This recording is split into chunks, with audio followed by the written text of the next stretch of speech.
that deep sea voyaging was possible, that people could navigate intentionally across their deep oceans throughout the Pacific, because we knew that that was the history of how our ancestors got from place to place and how they settled their homes. But there was a lot of doubt, a lot of people who said it wasn't possible, wasn't true. And so when Hokulea was built in 1974 and then launched in 1975, her sole purpose was to do one voyage from Hawaii to Tahiti and back, eating traditional foods, using traditional sails, and most importantly, using traditional non-instrument navigation. The first navigator of that voyage was a man named Pius Mo Kiailuk, who was from Micronesia. At the time that they were searching for a traditional navigator, they realized that because it was a tradition, part of our culture, not only in Hawaii but throughout the Pacific, that had been dormant for a really long time, there were very few individuals and people who still had that knowledge or had enough of that knowledge to be able to safely and successfully navigate a voyage of that kind. So in 1976, Hokulea left Hawaii, sailed from Hawaii to Tahiti and back, and it changed the world. There's been different waves of revitalization of voyaging throughout the Pacific, but that was really the kickstart to it all. Hikianalia, which is this canoe that we're on, is Hokulea's sister canoe. She was actually built down in August 2012 and then functioning as Hokulea's escort vessel. So she does have two diesel engines that allow for Hikianalia to tow if needed. Especially while we're out there, if we get into dangerous or unfavorable weather conditions, Hikianalia has the ability to act as a support vessel to Hokulea because Hokulea has no engines.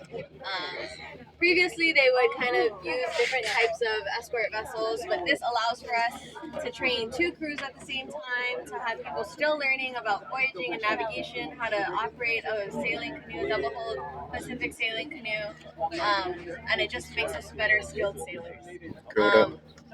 The navigation is super, super important, but our basic kind of fundamental need is to be competent sailors. So that's, one of the benefits of having a vessel like Hikianalia to be our escort is that we get familiar with how to use all these lines, how to steer, all these different things that allow us to be safe while we're Hikianalia is a little bit longer and a little bit wider than Hokulea.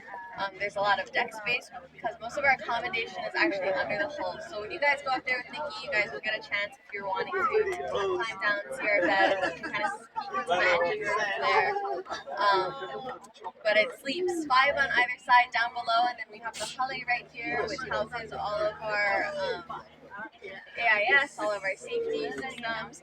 When they are the escort boat, it's definitely important that they are looking at their GPS because on Hokulea, while we have those things for safety purposes, while we're navigating, while we're deep sea, that box will remain locked and closed and it won't open unless the captain deems it necessary for safety purposes. So they're always our eyes on ship traffic. If we're getting anywhere close, kind of like when we sighted, we needed to know the topography, the geography of this place. It's going to help us out with that. We have the helm that you see here, which is how we use the engine. But while we're sailing deep sea, it'll always be this Hoyt buoy, which is our main steering paddle. Our beautiful bathroom right up there. It's luxury. We have a toilet head on the you squat right off the side. So it's luxury. But yeah, we have solar panels to charge our batteries, to charge VHF. We have a media documentary, so if you guys have seen any of the cool photos or videos that come off of our voyage. Zab, who's running around for somewhere in a long sleeve blue shirt. He's an excellent documenter, but we're really lucky to have talented people who help us share our story and tell our story. At any given time, it's not long sleeve, it's a jersey. It's right there, that's Zab.